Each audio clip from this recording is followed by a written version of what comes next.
Hello, today we're in for a real treat. I'm here with Major Scott Wiggins, and this is his beautiful Beech, I call it a Beech 18, it's actually a H18. H18. It came from the factory with the tricycle gear configuration. Some of the older Beech 18s had the Volpar conversion. That's basically what this is, but it was done at the factory. And Scott, Major Scott, we thank you for your service. Yeah. And, you're kind of a new owner in this airplane, huh? I am. I bought it in April, this past April. I've got about 50 hours in it, so. How do you like it? It's a fantastic airplane. I mean, it's just awesome, so. Well, we're excited to fly in it today, and you can show us the ropes.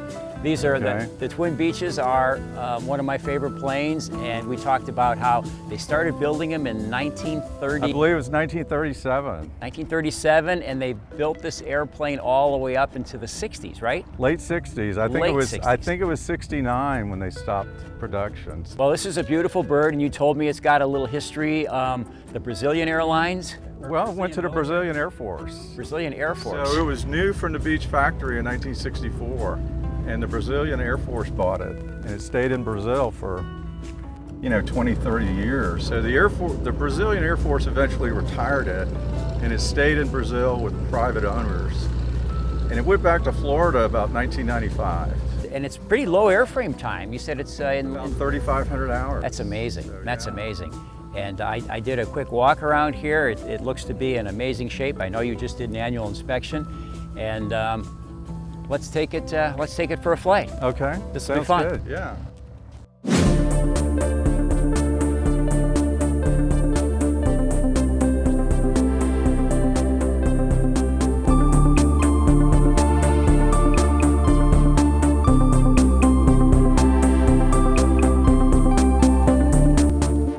Incredibly smooth. I'm so amazed. An airplane that was built in the 60s to be this smooth. Right. I think if I was in a long trip in this plane, I'd be falling asleep in the back right now. Right. No seats, those big leather seats. Oh my gosh, it's amazing.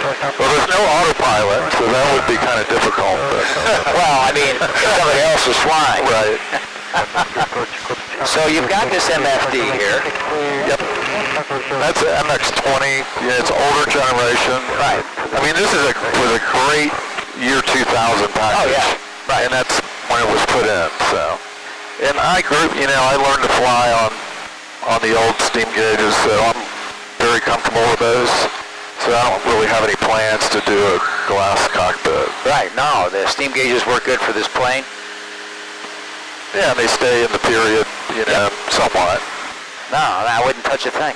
I was telling Pat that I was in the Bonanza for 10 years, and it was in need of restoration.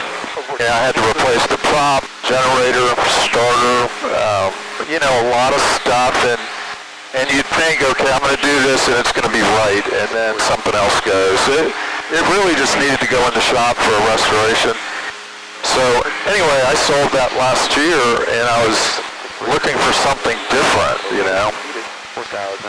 And I mentioned this is my 11th airplane. I'd never owned a twin, and I'd never been behind a radial engine. So this was something different. It's a big step. It qualified as different. So the airplane was in Helena, Arkansas, so I bought a ticket out there and with a fair amount of apprehension, Sure. So anyway, but as soon as I saw the airplane, I liked it. I just liked it right off the bat. Hey, Pat? Yeah. If you get a chance, you can hand me my big iPad. Okay. Oh, thanks. Pat, you're going to get spoiled with all the comfort back there. He's used to being cramped in the middle seat of my 210. Being able to walk around is amazing. Yeah, this is almost like being in a passenger plane when you can walk back and forth back here. Oh, yeah. Do things. Oh, my gosh. And you have the little tables back here, too, for the people that can eat or you can serve. This is so cool. It's a great place for cocktails. It would be, wouldn't it? Wow. What could go on with an old-fashioned? Yeah, that's a great movie. It is, yeah. I'm telling you, the visibility is like being in a panoramic. What airplane have you ever been in to have a visibility like that? And it's nice. I know. This is so cool, isn't it? And back here too, Carl, you got scenic windows back here. This is a real cool design for a plane. I'm surprised they stopped making them. Well, you know, it turned into the King Air. Okay. Yeah, by this time with the Twin Beech, the turbines were coming out, and so the piston engine days for executive transport, things like that, was coming to an end. The room up here is phenomenal. Captain Carl, I told you you're going to be looking for one after this flight. Yeah. I'll tell you, it is awful tempting. Pretty nice, huh? I mean, look at this. It is so unbelievably stable. I mean, it doesn't get much easier, I don't think.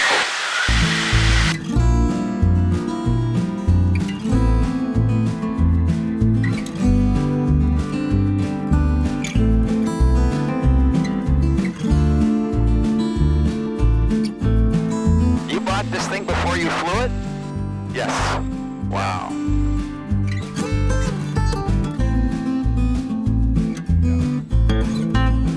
Beautiful airplane. Yeah, it's real easy, simple. I mean, the cockpit looks complicated, but you see it's not.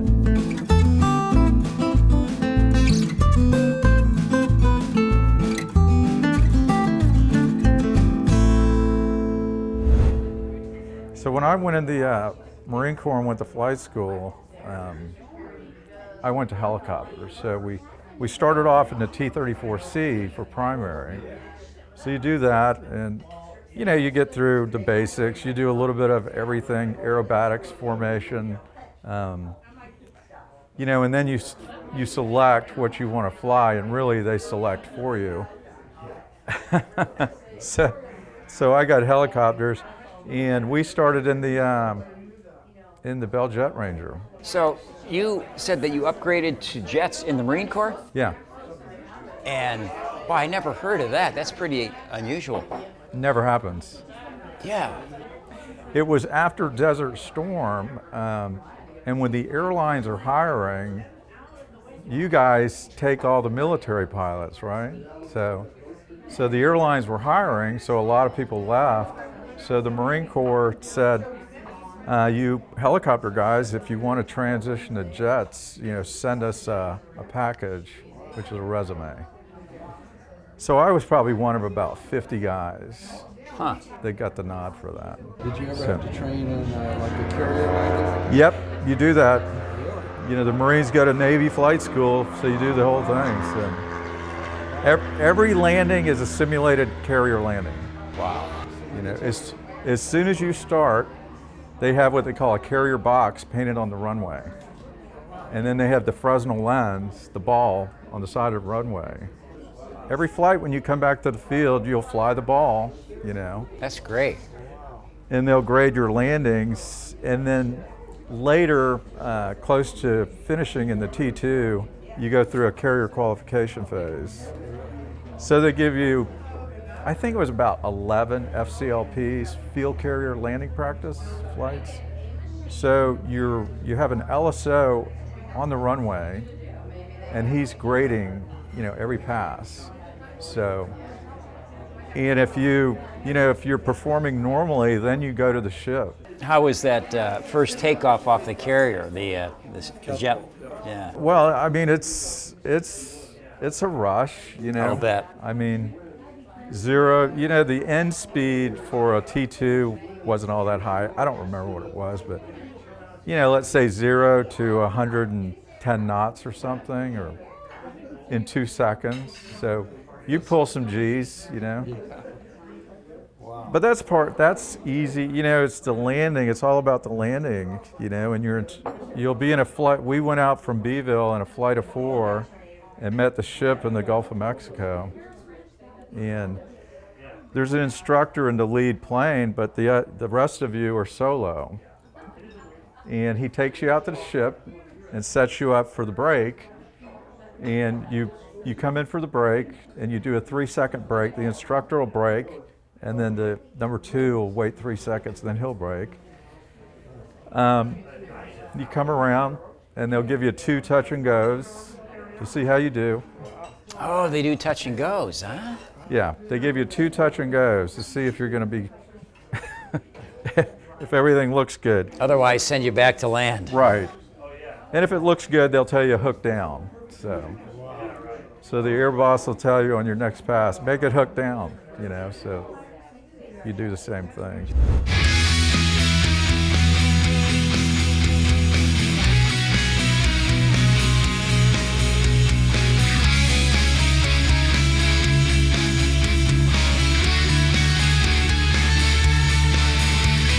Hey, Pat, you want to sit up here? Sure, you want to swap just to see? Welcome aboard, Pat. Thanks, man. I see what he means now by the open windows up here. You got a view Isn't that crazy? 180 degrees around. Wow. That's amazing. Actually, more than 180. It's like being in a greenhouse. Wow. A lot more fun. Hey, Carl, look, if you had to walk back to your bag, you could have no problem at all getting back there. Oh, I know. That's amazing. This aisle is nice and wide. And look at those big windows he has right there. I know. Isn't that nice? It's crazy. Wow, you're going to do some flying, man. Oh, man. Oh, my gosh, this plane just feels like you're driving a car. Except it's easier. Oh, my gosh. I get more afraid on the freeway than I'd ever do in an airplane. Oh, yeah. I'm just going to do a couple of gentle turns just to see what it's like here, but Yep. oh my gosh, this is so good. I'm just going to play with the mixture here. Okay. Pat, that's the same feel as flying an airliner. Oh my God. Huge mass. Yeah, you can just feel the weight as you go. And that's what makes it stable. Oh my gosh, it's like rock steady. This thing has huge wings. It does. But this view, I mean, my gosh, if you're looking for traffic, you shouldn't have any problem at all. Yeah. Man, this is great.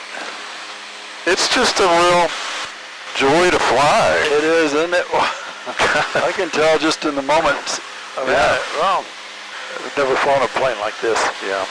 I had a 172 for a while, but nothing like this. So now you can do your stand-up comedy for us, Carl. Well, that takes a lot of nerve to do stand-up. You do comedy clubs and stuff? Or- Yeah. I guess that's what you do when you do stand-up. Pat's been to my Almost deals. quite a few of his shows, yeah. Yeah. Well, let me know when you do one. Sure, if I'm out here, I guess you're in LA somewhere? Or? Yeah. Usually, what, the Ice House, and then what was the other ones you've been doing?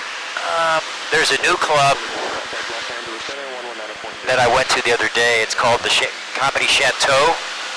That's a pretty big switch from airline pilot to Different side of the brain.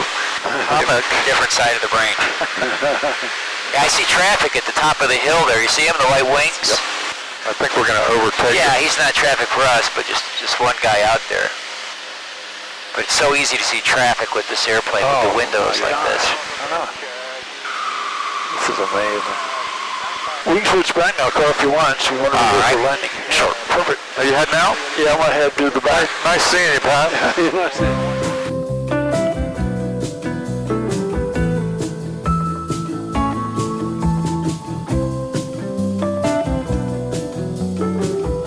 Captain Carl, it's yours if you want it. All right. I mean, look at this thing. You've got it all trimmed out. You tricked me. Look at that. It's not going anywhere. It's like having an autopilot. Oh, this thing is so nice. Doesn't it just feel really good, Carl? I know. That's like I said, this plane will be around a long time. Somebody will have this plane 50 years from now. Hopefully. And flying it. No, I like the way it feels, almost like you're flying a big heavy bomber or something from World War II. It's almost like you feel like Pat, it's the same feel as a jetliner, only more stable. Yeah. The DC-10 was the only plane that was this stable. Wow. Yeah. So you can take all your friends in this thing too. I know. So you could have a 8 huge... people. I don't have that many friends, Captain Carl. I got to get some friends. Yeah. But it's easy to make friends with this airplane. You know? Oh, it sure Oh, would be. yeah, you pull up and you saw the people pulling their cameras out when we pulled up. Well, I told you, many days when I pull up in Camarillo, guys drive by and Sure they want to come see out it. and talk. So yeah, it's a lot of fun.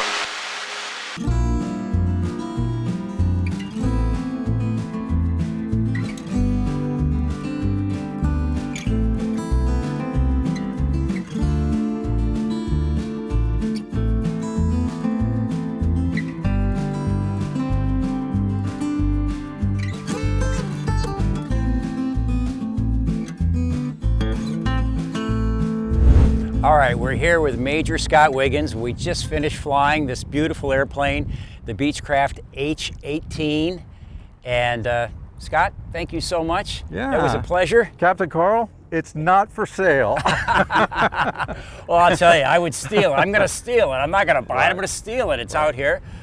This plane is so unbelievably stable to fly. It flies like a DC-10 or a much larger aircraft. It has a lot of mass out there in the wings and unbelievably stable and comfortable. The cabin is amazing. You can almost stand up completely. It's just a very comfortable cross-country plane for 8 people. The way it's configured now is 8 people.